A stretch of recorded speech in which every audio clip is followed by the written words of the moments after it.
Welcome to Stuff and Whiskey. I'm Josh. And I'm Erin. And we're back with another totally blind head-to-head where we react to the pour and the price before we find out what we're drinking. If it's available, is it worth the money? If it's hard to find, is it worth the hype and the hunt? Stay tuned to find out.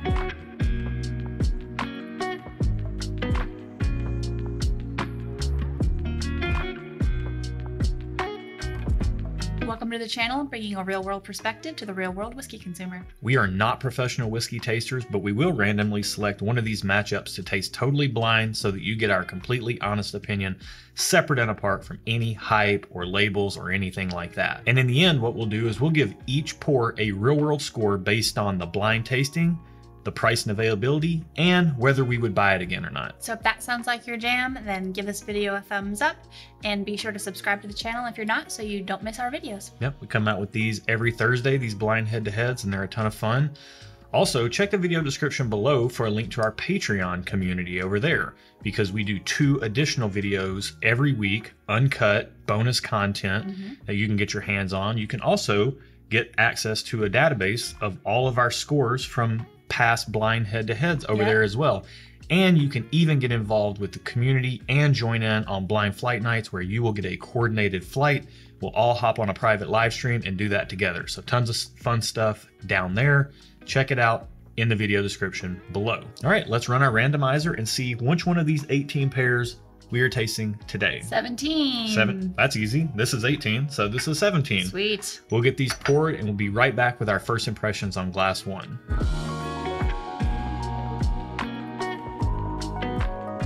All right, let's get into glass 1. All Cheers. Smells.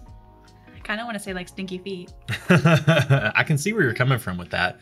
It definitely has like a nice, robust nose on it to me. Doesn't smell too high proof, but it just smells like a nice nose. Under the stinky feet, it smells like bourbon. Yeah. Good, rounded bourbon profile.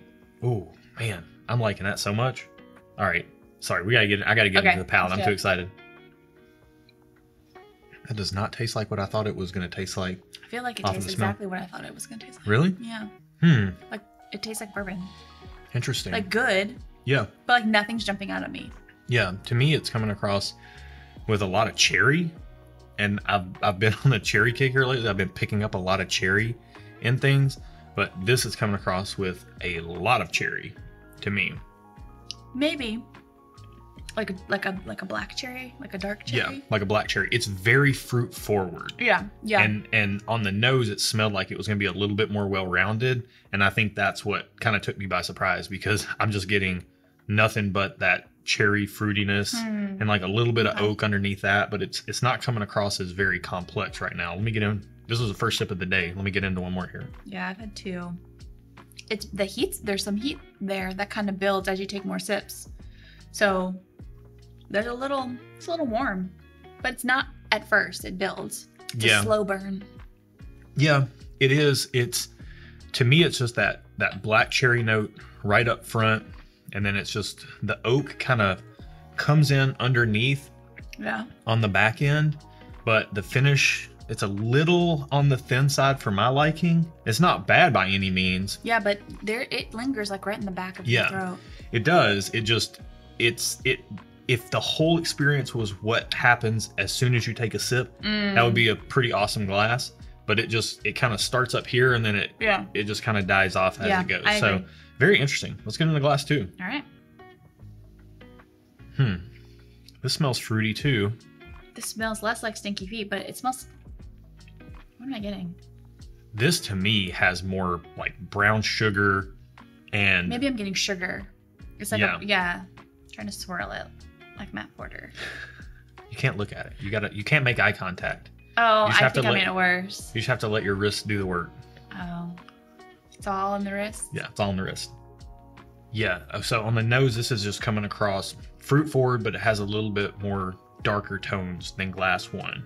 But they're both kind of comparable on the nose, to be honest with you, as far as strength and everything goes. Yeah. Let's get into the palate. Okay. Oh, wow. It tastes a lot lighter than it smells to me. I get oak. Kind of popsicle sticky. Yeah, it's definitely got that, you call it that popsicle stick oak, and it definitely has that.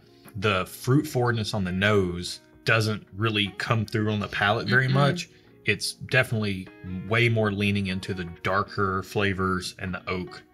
It's very interesting. These are quite different. Yeah, I'm gonna have to like smell them back to back. Yeah, and sip them back. I'm gonna take one more sip of glass 2. Ooh, I got like kind of nail polish, like a nail salon. I'm gonna need some more time with these, but initially, this one tasted a little more like nail polish and brown sugar. Yeah, I'm definitely getting the brown sugar and the oak. Glass 1 is like black cherries and oak. Glass 2 is brown sugar and oak.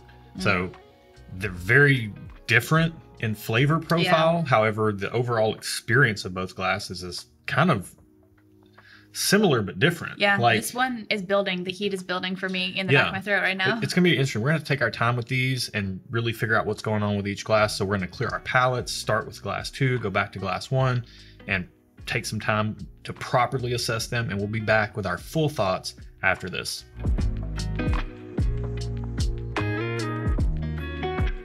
After spending some time with both of these pours, what do you think? Let's start with glass 1. All right, so for me, glass 1, the nose opened up, gets a thumbs up. It opened up and it smells log cabin-y to me. Okay. Thumbs up on nose, thumbs up on flavor, and thumbs up on overall experience. Overall, it was very solid. It got better as it opened up, and not substantially better, but better.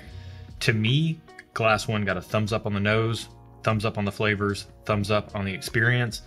That fruity element that was there in the beginning on the nose kind of disappeared. Like you were saying, it opened up. It opened up and became more like log cabin. Yeah, it became more woody. I wrote caramel, brown sugar, and oak, which is a little similar to glass 2, and you'll hear that. But then on the palate, with the flavors, I said it was like a cherry popsicle stick, but it was sharp in that flavor. Like it hit you with some sharpness right up front on the flavor. And then that kind of ties into the experience where it was sharp up front and like it almost had like this swell of sharpness that you had to ride out for the first few seconds to then get into the good stuff. So I almost thought about marking this down to just okay on experience because that sharpness is so sharp and not in a necessarily enjoyable way for me. Yeah. But sharpness aside, it was good after that. And it had nice barrel spice on the mid palate, and then it had an oaky finish that was a little drying, which was the other thing that made me think about maybe going just okay on it. But ultimately, I ended up with thumbs up across the board because I did enjoy it, and I would like to have another glass of whatever that is. Yeah. Let's get into glass 2. Where are you at? So for me, glass 2 changed. It got just okay on the nose, just okay on the flavor, and just okay on experience. Interesting. Because for me, this one, as it opened up, it got worse. It smelled like there's a sour smell that I wasn't getting before that I got as it opened up a little more. And then as I was tasting it, it tasted very oak heavy. Like it was very... it's dark. It's very... I don't think I like tasting that much. That much heavy oak, Yeah. Glass 2 for me, it's a thumbs up on the nose, thumbs up on flavor, thumbs up on experience. Same as glass 1. I said this one was brown sugar, caramel, and oak, as opposed to the caramel, brown sugar, and oak. So this one was more caramel forward. This one was more brown sugar forward. This was much more brown sugar forward. And it was darker overall in flavor profile, both on the nose and on the palate. On the palate, I said brown sugar. I got Lipton tea and then sweet oak. And it was, like I said, more round on flavor. And then for the experience, it was more... where like glass 1 was like sharp attacking up front and then it subsided. Glass 2 was more like a wave of flavor on the experience where it kind of came in and then it ramped up mid palate and then the finish kind of drug out a little bit. Yeah. I think it had a better finish, not because it was any longer than glass 1, but it just wasn't as drying as glass 1. They're both good and I would like a pour or be happy with a bottle of either one, but the drying aspects and that sharp spice on the front of glass 1, I got to be in the mood for that type of experience. I liked it. Because it wasn't like a baking spice. It wasn't like a cinnamon spice. It was like a sharp ethanol spice. I didn't get that at all. Really? Yeah. I got the sharpness, but it wasn't ethanol. I enjoyed it. I enjoyed glass 1, honestly. That was my preference. Yeah. I think if the swell of flavor didn't just ramp up and then die off so quick, that it wouldn't seem as aggressive. Like if it climbed and sustained, like I would actually really love it. Yeah. But it just comes in so aggressive with that black cherry and spice note, and then it just doesn't sustain it though. Like it ramps up and then dies. So anyways, very interesting. I can't wait to find out what this matchup is. They're very comparable pours, I would say. It's just all in what your personal preference is. Yeah.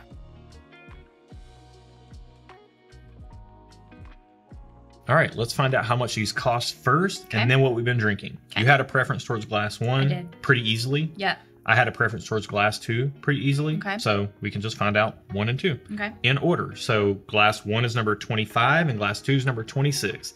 How much does glass 1 cost? Number 25. $70. Okay. I mean, how do you feel about $70 for that glass? I wouldn't pay $70 for that Okay. personally. Yeah.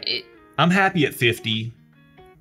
I'd be like 40. Okay. What, 26 glass 2? $70. Really? Yeah. Okay. I mean, I like glass 2 a little more. I'd be more happy around like $60 for it. Yeah. But, 6 of one, half a dozen of another. How do you feel about glass 2? I don't like it. You definitely wouldn't pay 70 then. I definitely wouldn't pay 70 for it. Okay. Let's reveal your favorite glass 1, number 25. Smoke Wagon Uncut Unfiltered, 115 proof. What? 115.4. What? Wow, I've never got that much oak and that much dryness on the Smoke Wagon product before. I liked it. I thought it was balanced. Very interesting. It came in a little bit sharp, I do agree, and it warmed up, but like overall, it was fairly balanced. I didn't get like one major flavor profile over the other, but. Okay, glass number 2, 26. Weller Foolproof Store Pick. What?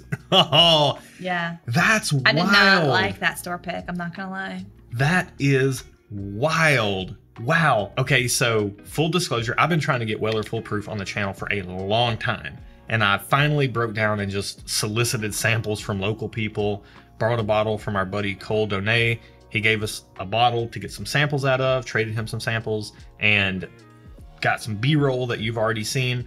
And we got this in here against that. So this is the Cool Springs Wine and Spirits for local Nashville people. I think it's the 2020 bottle. Okay. From like now 2 years ago. But it's so funny that I got more like of a cherry note, a black cherry note on the Smoke Wagon, because this is a very fruit forward Interesting. Weller pick. It turned sour for me, and I don't know why. Yeah. Very Smell. interesting. Maybe it's my glass.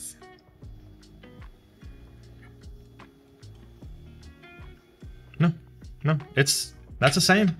Interesting. Very interesting. It's just very sour. Wow. But not like a good sour, not like sour candy sour. Like rotten sour. So this actually is really interesting because Weller Foolproof is very difficult to find. Again, we had to source it from someone to just get some samples in the blind pool, and then lo and behold, we ended up with a bottle of our own shortly thereafter. But it wasn't a store pick, right? It was a store pick. Oh. It's a different store. Oh. Smoke Wagon Uncut Unfiltered, also difficult to get your hands on.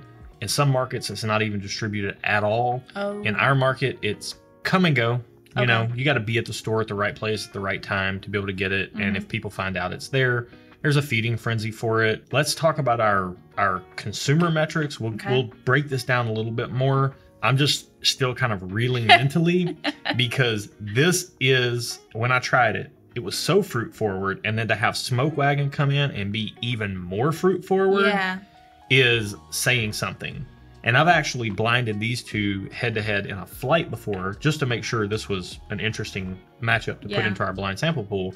And I actually did pick Smoke Wagon. Smoke Wagon finished first and this finished second. Interesting. That time, but there was other pours involved in the flight. Okay. So super, super interesting head to head.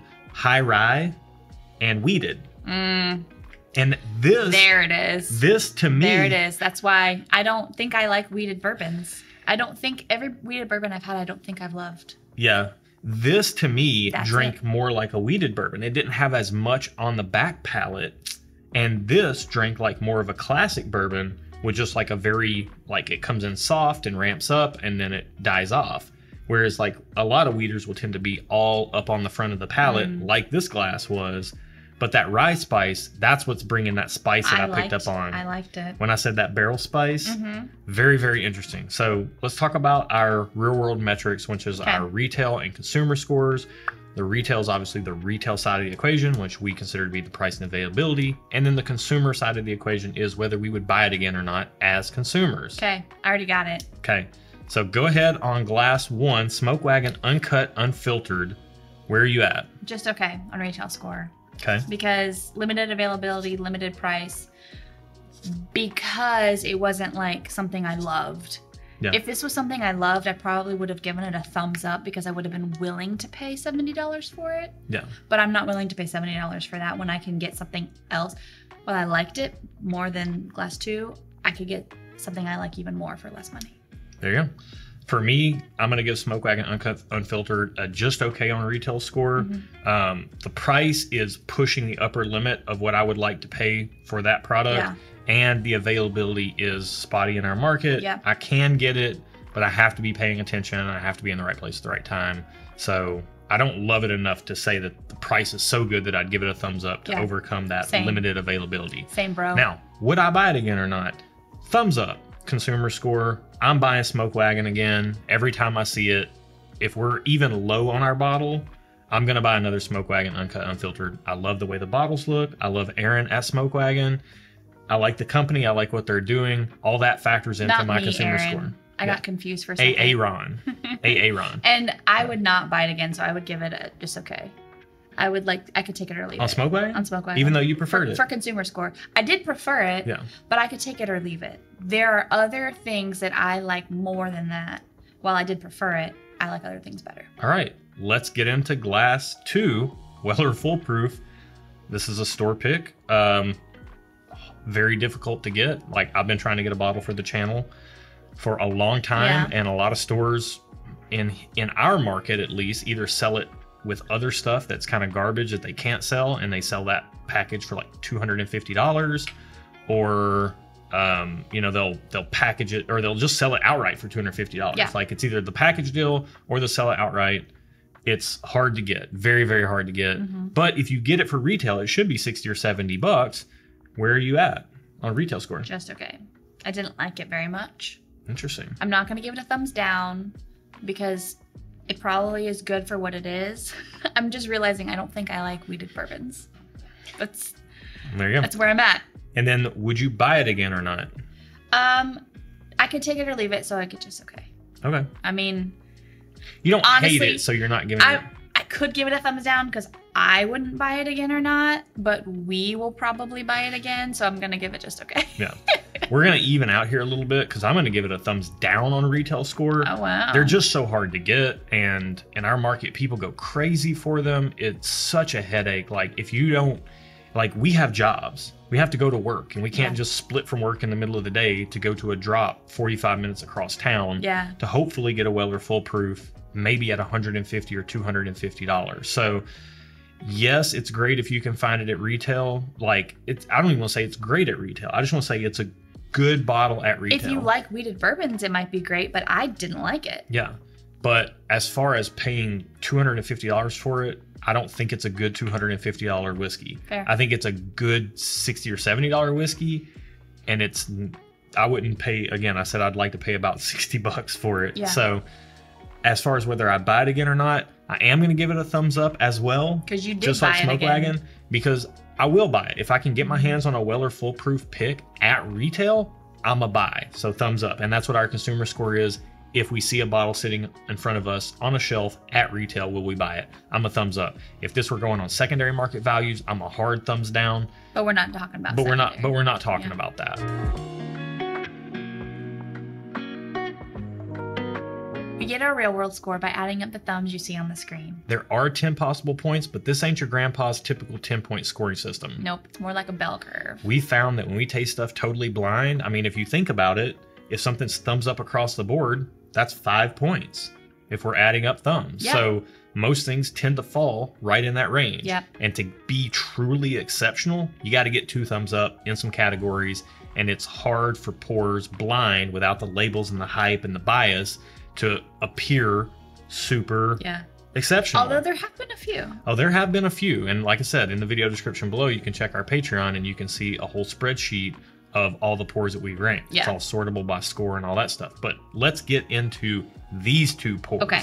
So Smoke Wagon Uncut Unfiltered, Glass 1, where are you at? For me, it gets a 4 out of 10, which is Wow. in the middle range, but on the lower end of the middle range. It is.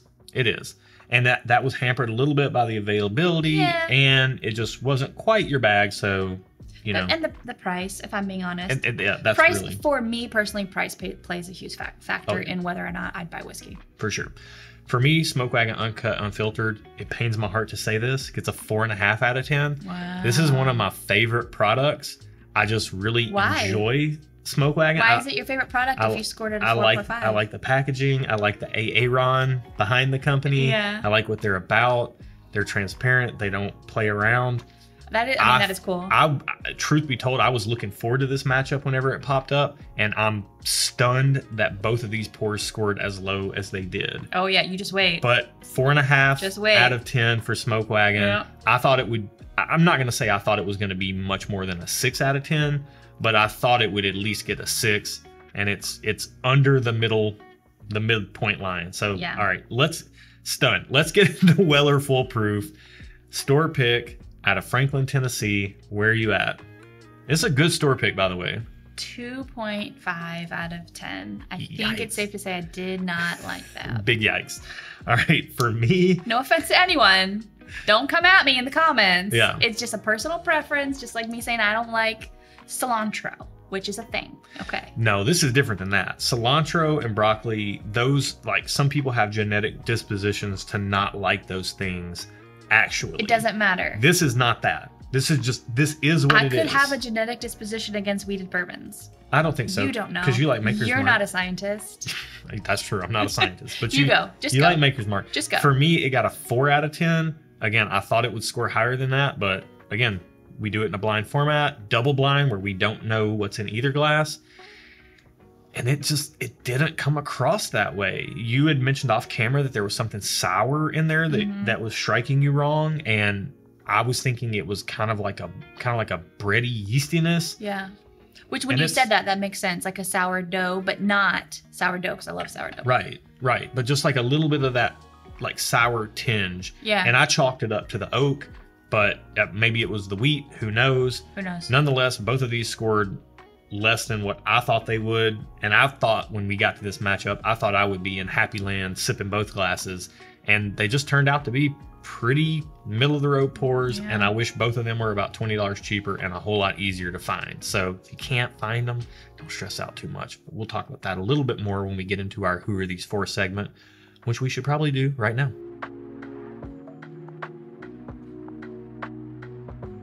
Okay, I think these are for anybody who finds them on the shelf at retail and wants to get your hands on them, because Okay. every Weller Foolproof store pick is going to be different than the last, and every Smoke Wagon Uncut Unfiltered batch is going to be different than the last. Okay. So if you like the bottles and the way they look, if you want to buy them and share them with friends, I will Buy say 'em up. Smoke Wagon has a really cool bottle. yeah, It's very pretty. buy them up, enjoy them, share them, let Yeah. other people experience it, put them in some blinds against some other things to see Yeah. how they stack up. I'm legitimately still trying to wrap my head around the fact that this is the actual matchup that we just tasted, because I expected I pinch you? I'm not Not mad. I'm really. not mad. I'm not mad, guys. I'm just disappointed. Oh, You know? that's even more Yeah. worse than mad. Nonetheless, I think they're great bottles to grab if you can grab them. I think even at retail at $60 or $70 for, 60 and 70 or 70 and 70, I think you're paying as much for the exclusivity and the rarity at Yeah. those prices as you are what's in the bottle.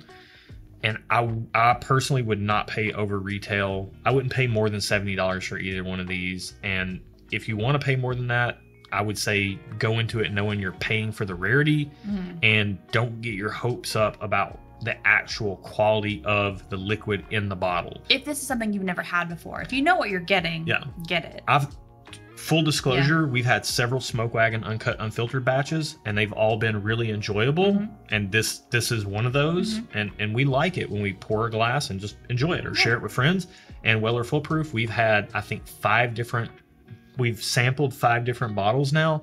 And out of those 5, one has been exceptional, and the others have been very, middle of the road. Regular. Middle of the road, just regular. So, if you can't find this, don't freak out. Yep. Don't go crazy.